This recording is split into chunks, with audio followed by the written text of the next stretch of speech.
We as convicts is something like a man drowning. We have been convicted of felonies. And because of that, we have lost every friend on earth. I did 14 years in boxing, you know what I'm saying, while I was in, you know, and in the hole? Yeah. 14? 14 straight. Yeah, and I think, yo, it's crazy because 18 months later, I came home. Yeah, I came home 18 months later, and I've just been blessed with my sanity.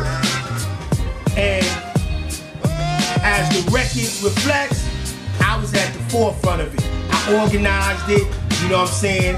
I executed it, and you know, my brothers followed. For each police, they gave me 1 year in punitive segregation, each. So 14 times 1 is 14 years. And for 14 years, I traveled throughout all the boxes throughout New York State.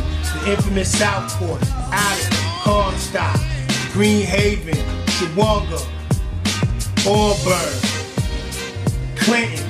They was going to sell was a young Negro man. This is what he said. Now, gentlemen and fellow citizens, here's a big black buck Negro.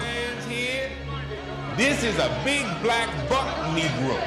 He's stout as a mule and good for any kind of work. And he'll never give you any trouble. How much can I offer for him? And then the sale would commence. And the nigger would be sold to the highest bidder. 28, no, 27, sold for $2,700. Anderson, a #1 bricklayer and mason, being in full for the purchase of said slave for life.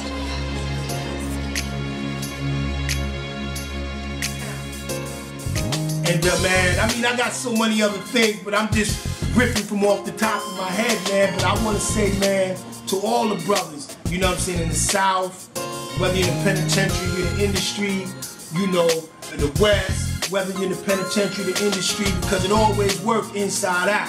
The streets are always going to be connected to this corporate game.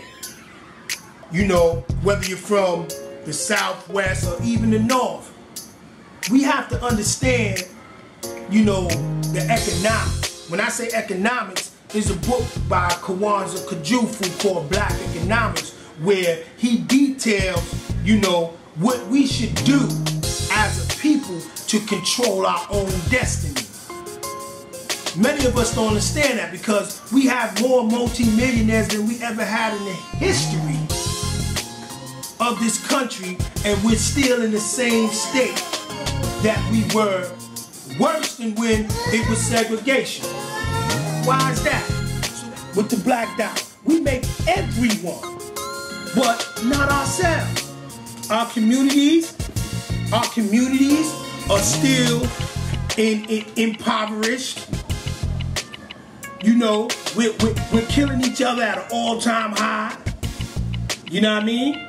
And at some point in time, the individuals who have made it have to come together and say, enough is enough.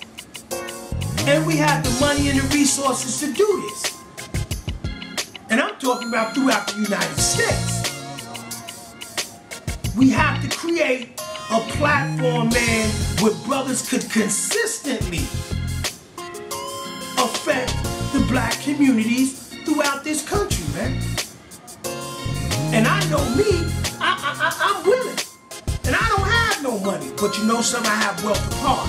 I have genuine love, I have concern, because I was part of the problem. Now I'm willing to be a part of the solution. And I call all brothers, whether you in the street or whether you in the industry, to let's put something together, man. I remember when they put them on the block to sell them, the ones between 18 and 30 always bring the most money. The auctioneer, he stand off at a distance and cry them off as they stand on the block. I can hear his voice as long as I live. If they put up a young nigger woman, the auctioneer would cry out, and here's a young nigger wench. How much am I offered for her? How much am I offer for her? The seller would have her turn around and plump her. Plump her to show how fat she was and her general condition. 14, do I have They would also take her by her breasts and pull them to show how good she was built for raising children. Give me 16. Sold for $1,500. Louisa, age 24. It's my son.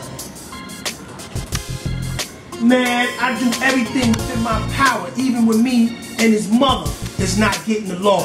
I want him to wake up every morning and see my face, see a strong black presence, because many of our young brothers are raised by their mothers. And a man can't raise, why? A woman cannot raise a man. She can nurture him to a certain degree, but she cannot raise him. She cannot give him what I can give him. It's not possible. That's right, because she wasn't designed for that purpose. Yes. You know what I mean? Be fathers to your sons. I came from a fatherless background, but now I have the opportunity to break the cycle, which I've done. I've been there from since he came. I seen him come out the womb. Literally, come out the pussy. And I haven't left his side yet. And he's only 5 months. He's gonna be the next, whatever he wanna be. And his name is Sundiata Keita.